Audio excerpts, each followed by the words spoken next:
రాష్ట్ర వ్యాప్తంగా ఉద్యోగుల నిరసన.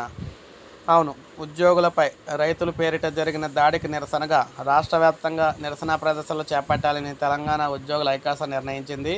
నిందితులను శిక్షించాలని కోరుతూ అన్ని కలెక్టరేట్లతో పాటు హైదరాబాద్లోని నల్ల బ్యాడ్జీలు ధరించి భోజన విరామ సమయంలో నిరసన వ్యక్తం చేస్తామని ఉద్యోగుల ఐకాస చైర్మన్ మారం జగదీశ్వర్, సెక్రటరీ జనరల్ ఏలూరు శ్రీనివాసరావు తెలిపారు.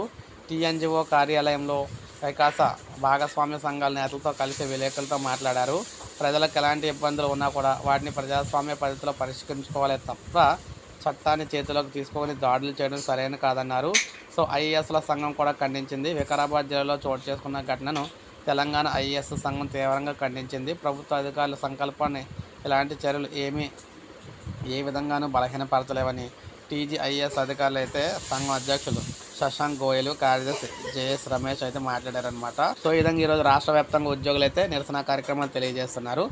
ఒక లైక్ చేయండి, సబ్స్క్రైబ్ చేసుకోవద్దు, మన ఛానల్ సబ్స్క్రైబ్ చేసుకొని ఫాలో